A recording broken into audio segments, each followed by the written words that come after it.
Did you know that there are different enrollment periods for entering Medicare Part A and Part B? Whether you're turning 65 or retiring after age 65, there are different enrollment periods that you'll fall into depending on when you enter Medicare. And these enrollment periods have different criteria you have to meet in order to sign up for your Medicare Part A and Part B on time. Today, I'm going to go over the 4 different enrollment periods associated with Medicare, as well as the criteria needed for you to get your Medicare started on time. So stay tuned.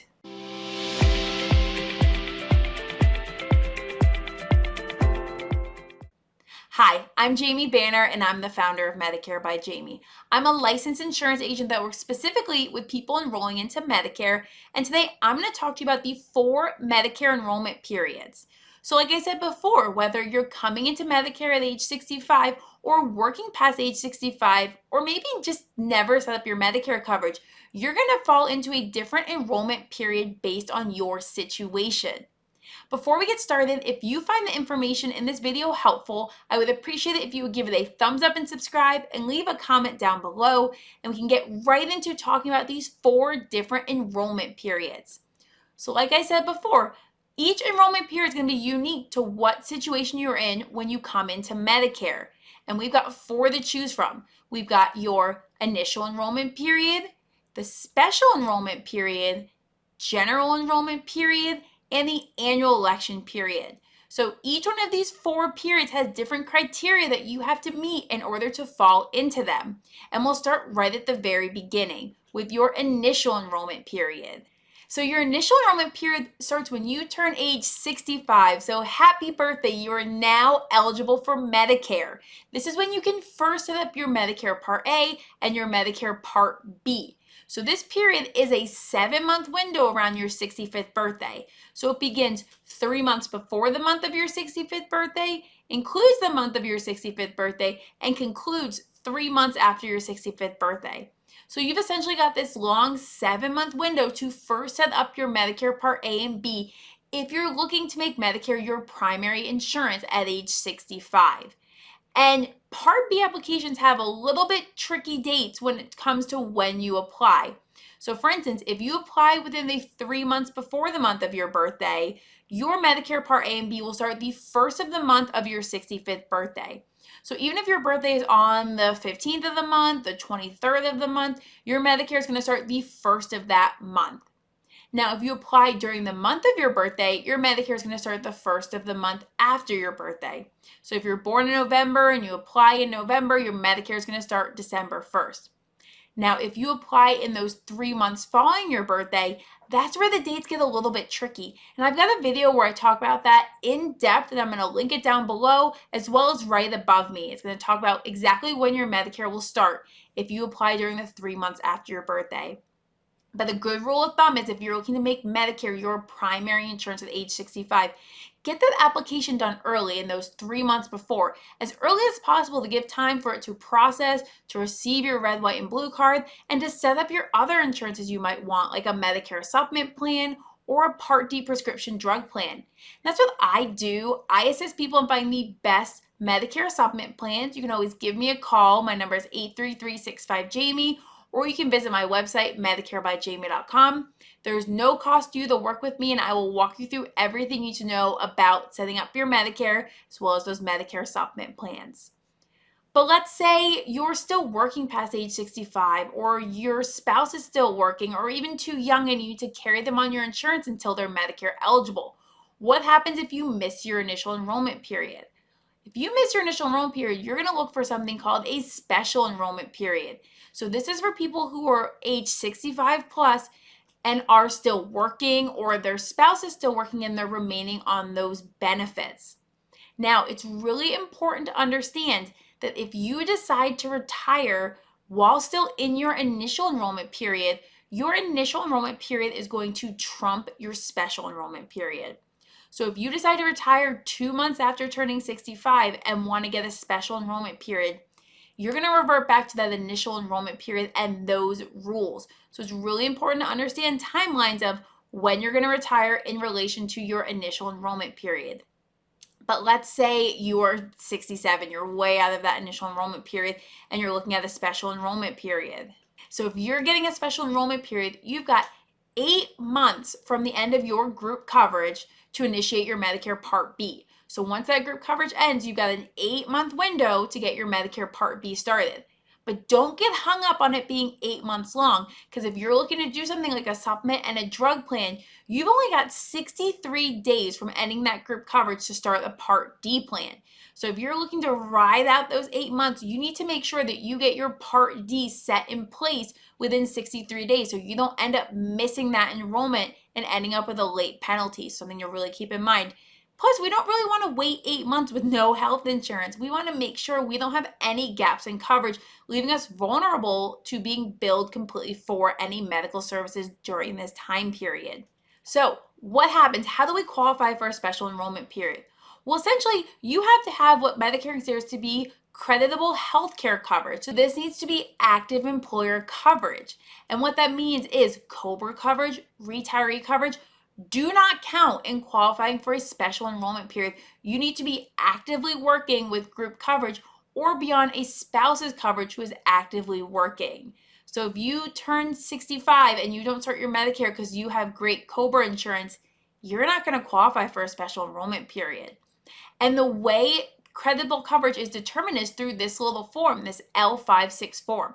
So this is submitted to Social Security along with your Part B application. It's completed by your employer, typically an HR department, just saying that you've had coverage from when you were 65 up until when you're applying for this special enrollment period.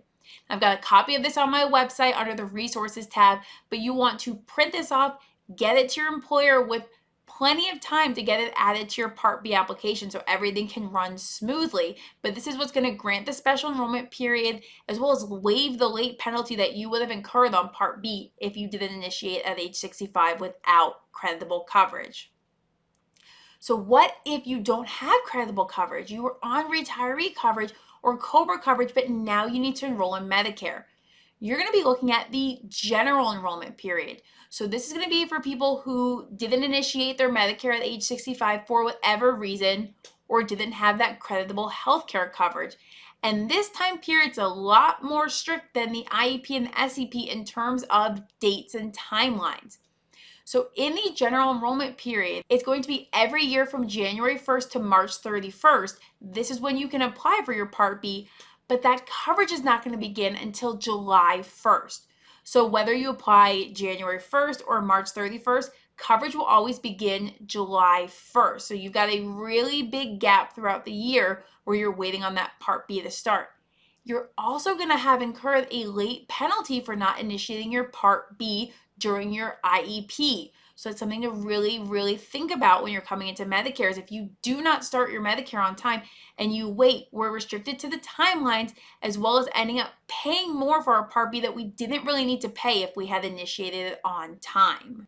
Now, the last enrollment period I'm going to talk about is the annual election period, which is also known as open enrollment.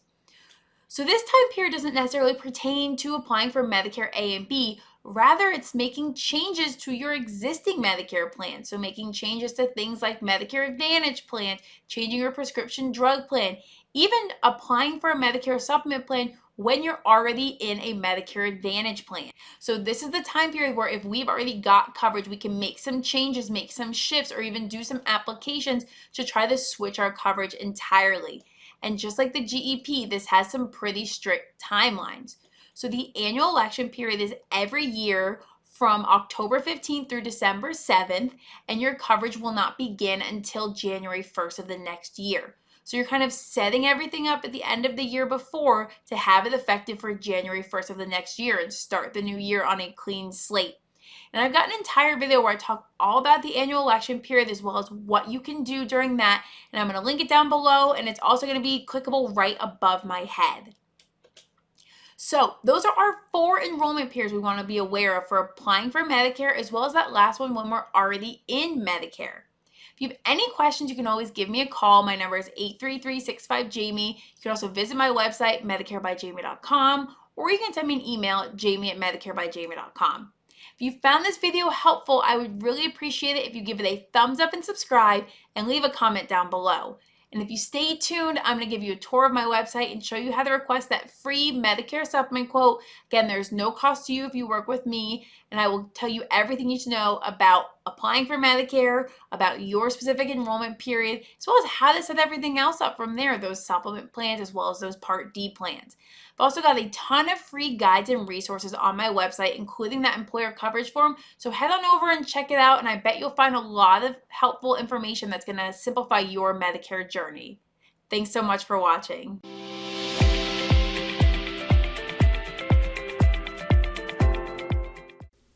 Hi, I'm Jamie Banner, the founder of Medicare by Jamie. I'm going to give you a quick run through of my website so you can easily navigate and find all the important links and information I provided for you. So when we get started, we're going to be right on the homepage, and the first thing you can see is you can request a Medicare Supplement plan quote. And that's what I do. I assist people in finding the best Medicare Supplement plan options for them. So if you go ahead and put your zip code in there and a couple other basic pieces of information, I can get you the best supplement plan quote in your area.